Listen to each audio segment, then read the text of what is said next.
Carla Ann, and I'm coming to you today again as a woman of God and someone who wants to encourage you to grow in your faith and to really take a look at whether or not we are rising to the challenge that God has before us right now. So I want to talk to you about something that I found recently that is somewhat disturbing. I recently was listening in on another conversation of a Christian leader who, for every good intention, was doing an excellent job of teaching about contentment and about great ways to look at the situation we're in right now. What are our circumstances? What can we be grateful for? And what is God doing? And you know what? That is an excellent, excellent practice. And I'm so glad that I heard her teach that because we do need to look at our situation. But the problem that I've been seeing is that it ends right there. And what I'm hearing leaders all over teaching is let's look at our situation. Isn't it amazing that in this pandemic, God provided all this technology so that we can still stay connected? And yes, it is very good that God provided this technology. I think it's amazing.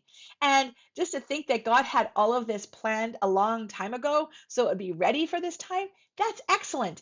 And did he plan it for the church? Absolutely, he did. And did he plan it for our benefit so we could stay connected? 100%. But when we are asking ourselves, is this where my hope is? Is this where I can be excited and get excited about? Uh, yes, to a point. But that should not be our full the fullness of it. Because as a people, a holy people called by God, holy means separated, to be set apart. We are somehow supposed to be different. And I can tell you that when I am on Christian sites, I am seeing people excited about Zoom and excited about Microsoft Teams and excited about technology, and that is amazing. But you know what? They're excited about that on secular sites as well, because this is not only for Christians. We don't have this technology just for Christians. So yes, 100% we need to be thankful for this. We need to be thankful for the things that God has given us. But you know what I see as a problem? I see a problem in that the many of the Christians I see online, their gratitude ends. Their gratitude ends right here on this earth with the blessings that we've received, with the technology that we can use, with the relationships that we have. And I want to tell you, people, that that is not the joy that is set before us. As a people separated, as a people set apart, as a people that are holy, our joy needs to be set into the things of eternity. That's where our hope lies. If our hope lies in technology, I hate to say this, but you are going to be disappointed because technology will fail you. And if your hope is in only in physical connection with people, you know what? I'm sorry, but those connections are going to disappoint you. If you have lived to this point and never been disappointed or like even maybe traumatized in a relationship, that is extremely rare. And you know that these human interactions can cause great damage. So why is our hope in that? No, no, no, no. Our hope is in God. And we say, oh, yeah, yeah, our hope is in God. And look at all he's blessed us with. I want to challenge you with something. I want to ask you, now that we've been through this pandemic and hopefully coming through it strong on the other side, I want to ask you something. Is your hope in all of the things that God provided for you to make it through this pandemic?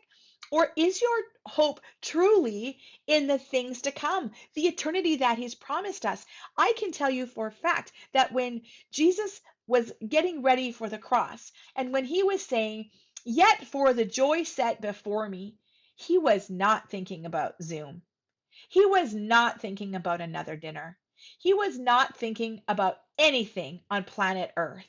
He was thinking about the things that were to come when he gets to spend all of eternity with his holy people, with the people who love him, who call him their own, and who obey his voice. And so I want to ask you, is the joy and the hope that you're experiencing in the things that we have right now? Or can you honestly say that your joy is still set before you? that no matter what comes, your joy is set on the things above, the things to come. Because we need to understand that there is amazing things coming. There is coming a time when God is going to wipe evil from this planet. He is going to come and He is going to wipe away tears. He is going to heal the sick. There is not ever going to be another moment for tears and pain and distress and trauma once Jesus returns. That is exciting. That is exciting. That is the hope that we have.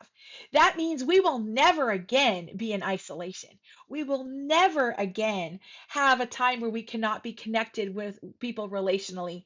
That will never happen again when we get to heaven. Is that your hope? Or is your hope in Zoom? Is your hope in FaceTime? Is your hope in all those things you've been looking at online? Or are you putting your hope in the one thing that is sure, and that is the eternity promised to you as a believer of Jesus Christ? I want to challenge you with this because I am seeing so many people only finding hope and joy in today. And if you call yourself a Christian, I want to challenge you. What makes you different in your hope? What actually makes your joy different than the people beside you who don't have Jesus? You can't actually invite them into that joy if you don't know where your joy is. And if you are not absolutely 100% certain of your eternity, and if you're not 100% certain of the heaven that is coming and how to get there, then how can you share that with the people around you? God promises us that we can have this assurance, that we can look forward to eternity with confidence. And I am excited about that. And I want you to be excited about that because there is a world around us that needs this hope, that needs this joy, and that needs the confidence of a sure future. Are you ready to give it to them? If you have any questions about this, maybe today you're not actually sure about your salvation. Maybe you're not even sure, is heaven real? Is it going to be good? I don't really want to sit around singing with my harp on a cloud. You know what? That is not what heaven is going to be. And I would love to have that conversation with you, maybe in a future video. But for now, my question for you is this: are you ready to solidify your hope in the future that is coming because it is good and it is controlled by a God who is loving and good no matter what?